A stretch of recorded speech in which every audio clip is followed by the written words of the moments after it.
Netcasts you love. From people you trust.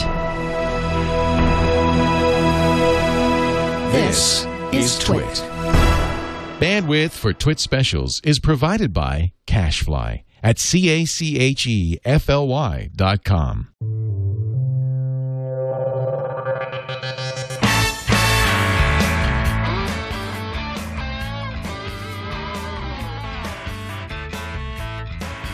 TWiT special. Where's number one? There's number one. So, we're just giving a little tour. Kyle, where are you located? We're in San Luis Obispo. Oh, all right. Which is an awesome place. Beautiful place to be. Just like you, I figured if I was going to start my own business, I could live where I wanted. Yeah, exactly. Exactly. So what were you doing before? We should say Kyle is from iFixit.com, which has now become legendary. I mean, you guys became quite famous. Was it the iPhone teardown? Was that the first thing that really brought you to attention? I mean, it's been sort of incremental over the years. Right. We started out taking apart the new MacBooks, PowerBooks first. And Really? then Oh, I MacBooks. didn't know that. Yeah, Oh. so we've been doing it a while. And the original idea for iFixit was a repair place? Right. And that's still, I mean, iFixit's goal is to teach everyone everywhere how to fix all their stuff.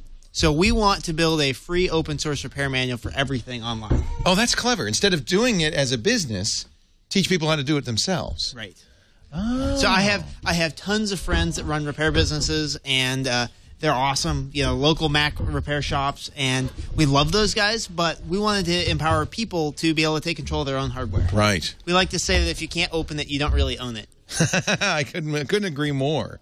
But it seems like the tech world's moving away from that. Apple in particular, as I guess is one of the reasons why you get such attention for opening up Apple stuff, because they really don't make this stuff serviceable intentionally. Right. They don't want you getting in there. No, they're on some products they don't. On others they do. Apple's a little bit, I think, schizo when it comes to that. Yeah. And well, like the laptops, you can easily get in there to change a hard drive. Taking apart that MacBook Air is very easy. Although this, I would say, is not. They don't intend for you to, but they at least give you screws. Well, they're using proprietary screws on that one. They use the Torx? But they are screws. No, they're not Torx. They invented a screw for Another that. screw. So I don't know, can you pop off the bottom of that and look at the screws on there? I mean, I don't think people would be able to see them, but it's not. They're 5-point pentalobe screws on there. So that's kind of interesting because originally Apple used regular screws, and I think that because they realized people were doing their own repairs, they went to the Torx. In fact, very early on, I think in the Mac Classic, weren't they? There are some good reasons for using Torx rather than Phillips screws. So that's not trying to keep people structurally, there's a good reason. Torx screws don't strip as easy. They're easy to service. That's true. I like it. Yeah, you don't. Yeah, it's so easy to strip a Phillips. You're right. So I love Torx screws. What we don't like are proprietary screws. So security Torx, where they've got a hole in the middle to prevent your screwdriver from getting in there. Or what Apple's doing lately is they created it's a variant of Torx. It's 5 points instead of 6, and nobody out there was making screwdrivers for So you have to buy a special tool. Right. So and there weren't special tools. It's not just buy a special tool. It's nobody makes Obviously, it. Apple makes them for themselves. Well, you would think. I'm told from people inside of Apple that there aren't that many available. And so we end up with people buying screwdrivers from us. As a matter of fact, we sell a whole lot of the pentalobe proprietary screwdrivers to Apple. You're kidding. So this is one of our. You're kidding me. This is our toolkit. Apple doesn't even have their own tools. No, I sell batches of these screwdrivers to Apple all the time, amongst other companies. Basically every semiconductor. And so is this your primary business? Is selling these kits? We sell parts and tools. That's how we keep the lights on. Yeah. So we make and sell this, and this is really it's beautiful. Got about 54 bits for various. This is beautifully made, and it has standard bits as well. Of Phillips. It's got standard bits, and so every time we take apart a new gizmo, we're looking and saying, what sort of new tools do we need to get inside, so that you could add a new bit, and then we add a new bit to the kit. Yeah. Wow, how much is this kit? We sell that for $24.95. What? Oh, come on! You can sell it for $124.95. We should. So, what are you, nuts? We sell it as part of this. Is what we call our ProTech toolkit, and so this has everything that you need to disassemble. Now, do they not patent these heads so that you can't make? We have not found a patent for the pentalobe bit, but it's certainly possible. The Torx head is patented, and you have to go through a Torx manufacturer. You do? Okay, you have to license it. For Torx Plus. What the hell is this for? That is a dental spatula. That's what it looks like. But it's phenomenal at prying and getting inside things. So this would be the iPad is an example of you have to. This isn't screwed on. This is kind of Is it glued together? friction. How would you get inside that iPad? Right. There's no you can't see any screws, so you have to pry it. Right, but Don't pry my iPad. don't pry it with this, because to get into the iPad, and if you want The to, Mac Mini used a special putty knife, right? right, they had a special tool, but it was designed with tabs, so once you knew how, you could get in and Quickly pop go. it open. Yeah, Yeah. How about this? Is there? The whole front of it is glued together. So in order to get into this, step one is get a 1500-watt heat gun.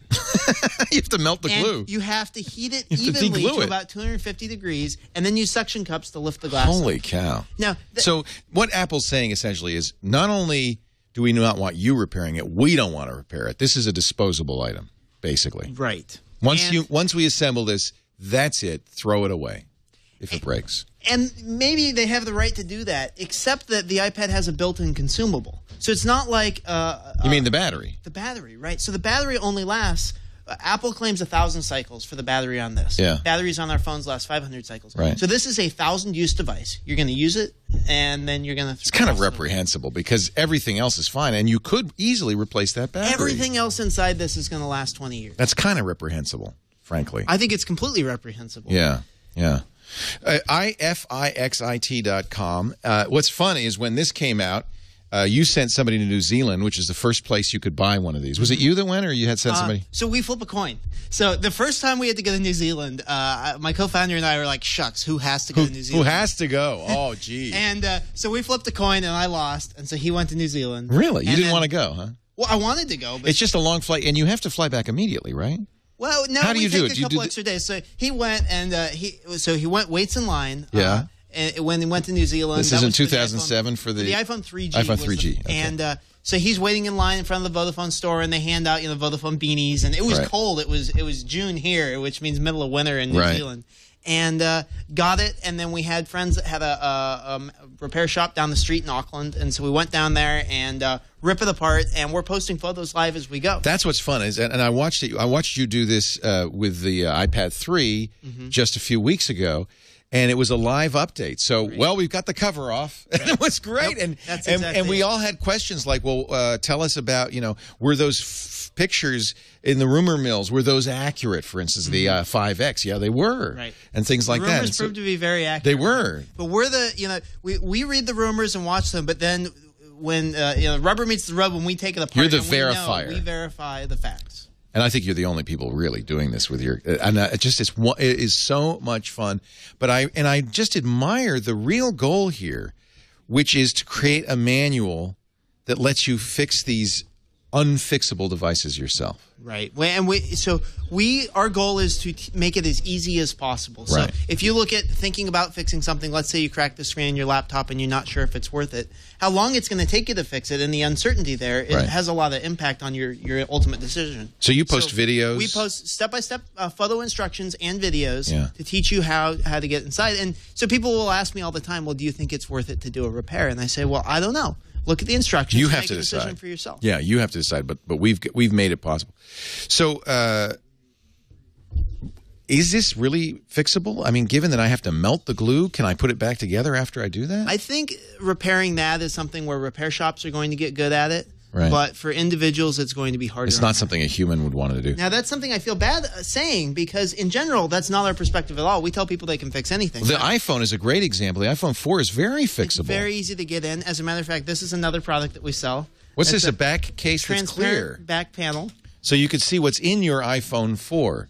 Look at this. So you can have the coolest iPhone on the block. There's the battery. You see it's mostly battery, and then this is the circuit board and the A5 processors right there. And these are pretty easy because the iPhone has screws. Just 2 screws. And this- are these standard screws or No, specialized? if you look at it real close, those are pentalobe screws. So you got to get a screwdriver from us to get inside. But once you're inside, you can do whatever you want with it. And it is very. I've actually watched guys repair the. This is just a plate of glass. This is just a plate of glass. Yeah, and so most people are breaking the back panel on it, or they're having Right. the battery wear out. And so we say, well, that's fine. You can see how easy it is to get to the battery there. The funny thing is, if Apple didn't want people to fix it, they wouldn't sell these parts. But they sell all the parts, right? No, they don't sell. They parts. don't? No, So it's third parties that make. it's companies like us that are getting Interesting. the parts and selling them. Yeah. No, Apple really sees the devices they make as appliances, where Right. you use it for a little while and then. What's then the you pass it on. business rationale for that? Well, look at it this way. But if you figure the battery on that is going to last 1.5 years or 2 years, right? That's about the same time that your it forces you to get the next phone. Right, the next phone they're going to say, oh, it's only $99, and you're thinking, well, my battery doesn't work very well anymore. It cost $100 to replace it, exactly. So let's just get a new phone. Right.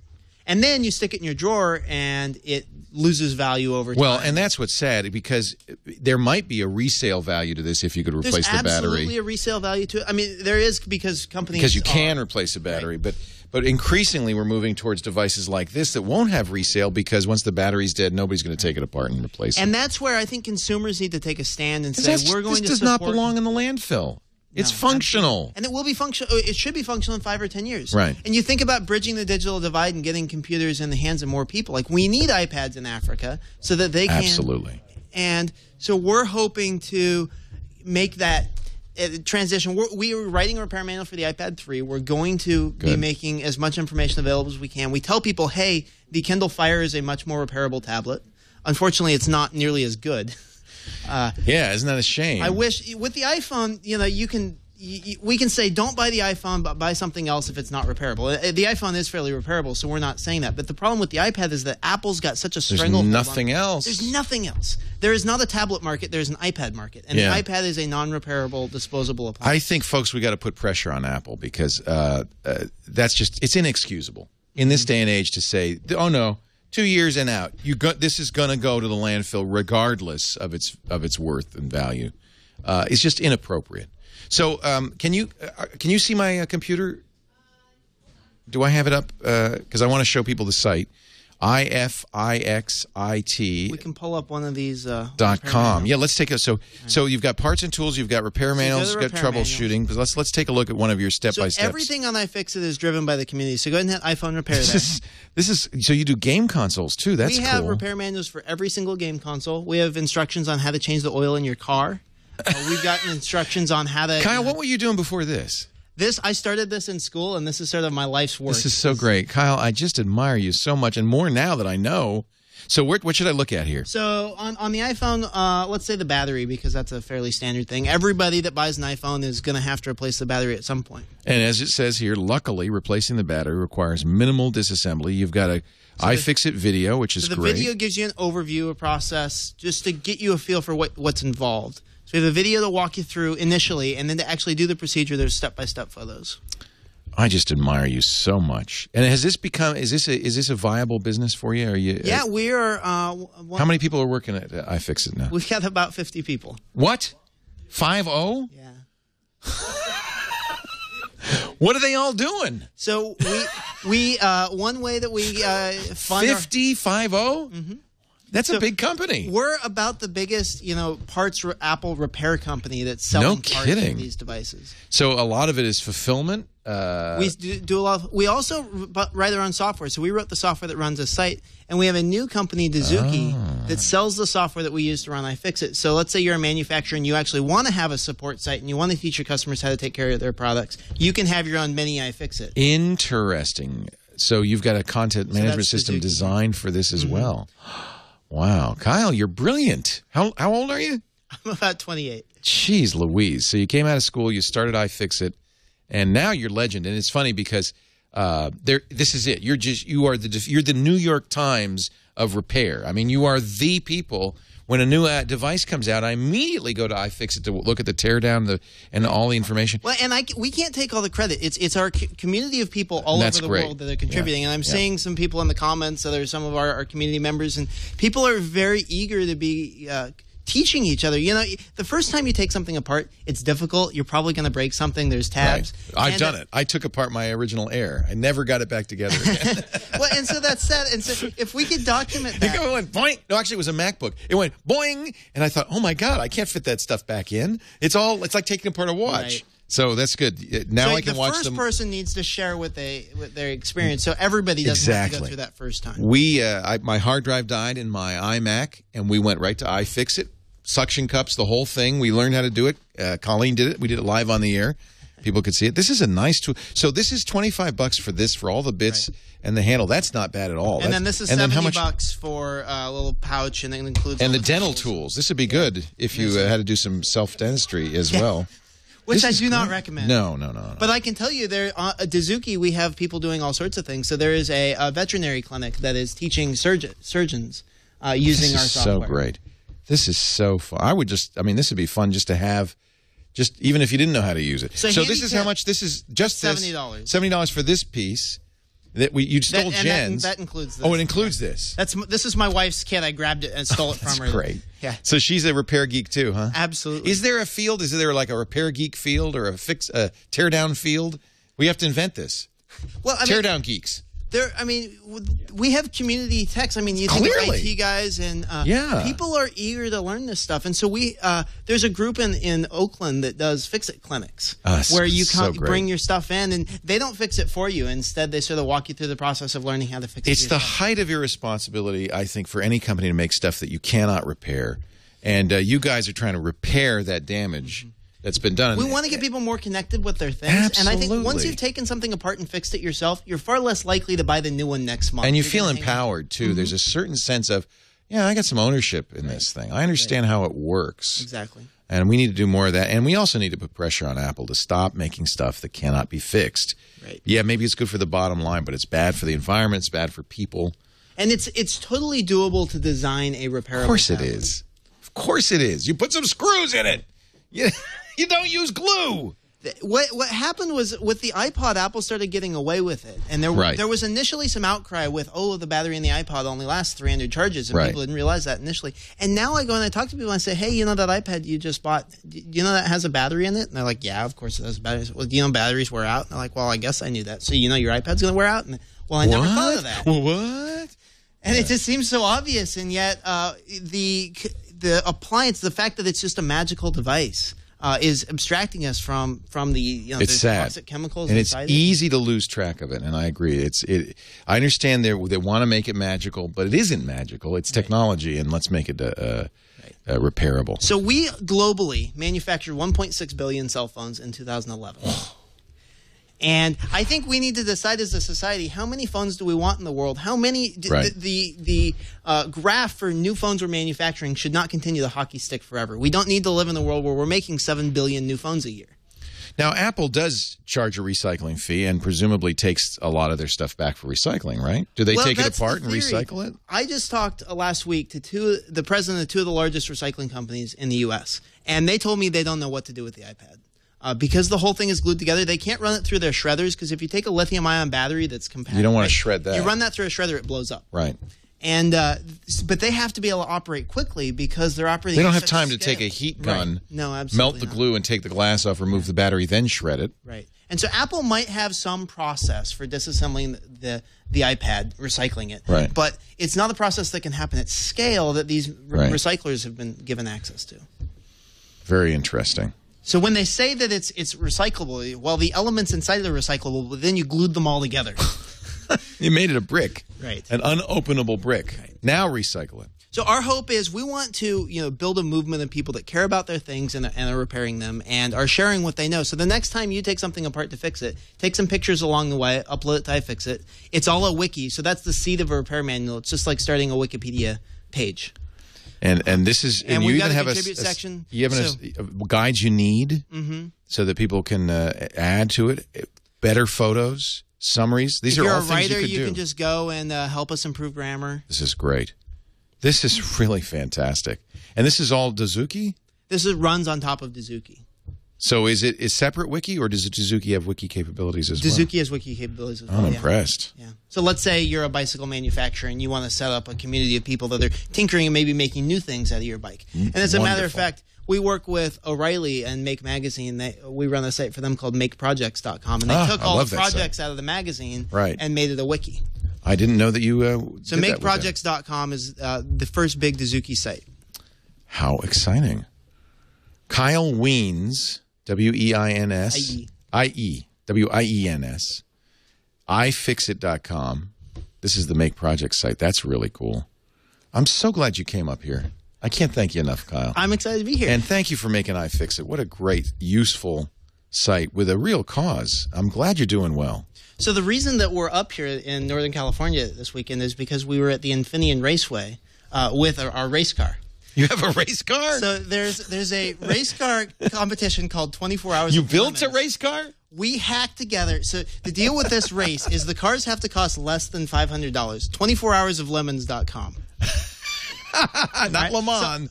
Not Le Mans, lemons. So these cars are they are beaters. They are crazy old. We took a old Volvo station wagon and ripped the guts out of it, souped up the engine a little bit, and we've been racing around the track. So that's what I was doing this morning. Yeah, this How is fun. But what's cool is these are guys they're the ultimate tinkerers, and this is you think about what makes America great. Like motorsports have been defining this. And it's still alive and well. As much as the car companies have been trying to make cars hard to work on, these guys are figuring out a way, and they're cobbling together different cars, and it's absolutely phenomenal to see what people can do. So how did you do? We're not doing particularly. We're going to complete the race, right? That's all you can ask. Look at these lemons going around the track. They have to cost less than $500 total. Mm-hmm.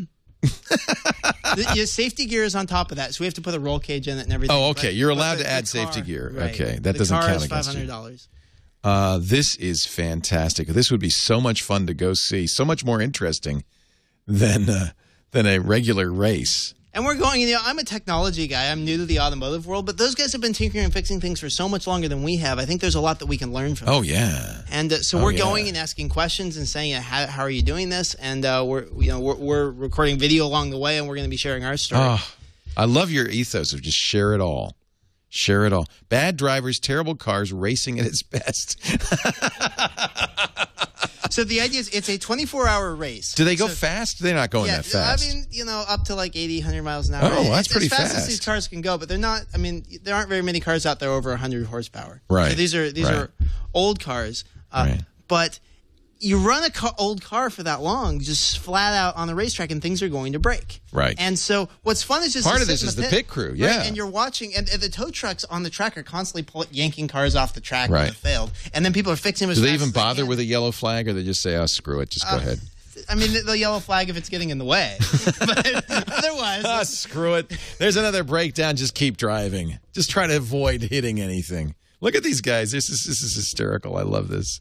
People really have fun with it. Oh, it looks like it's so much fun. And it's more about fixing things than about, Well, at the Maker Fairs, they have these great events where they took the kids' toys and they souped them up and things like that. And this is the spirit of a Maker and all of that. Look at these cars.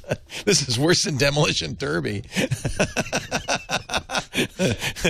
How fun. Well, good luck. What's the name of your car? Our car, it doesn't have a name. We're car number 3. You got to have a name. Well, we figured that it's got to last through its first race before we're going to name it. Okay. You'll name it after it survives one race. Right. That's not much to ask. Are you driving? Yeah, I was driving this morning. You're a madman. It's so nice to meet you, Kyle. And thanks again for iFixit.com. You guys do such a great job, and you're fighting a good fight. I really appreciate it. I'm going to go buy that. Absolutely. That back for my. Actually, I can't. You know what I did? I liquid-pelled it. I'm waiting for my liquid. Oh. What do you think of that? Is that crazy? I don't know. I'm not. I don't trust these things until it I makes see me them with very my nervous. eyes. Well, that's why we did it. They sent my Eileen sent my iPhone 4. The liquid pellet people said, "Well, we'll dip your phone." I said, "Really?" So I said, I sent my new iPhone 4S, and apparently it's like they don't cover anything over it.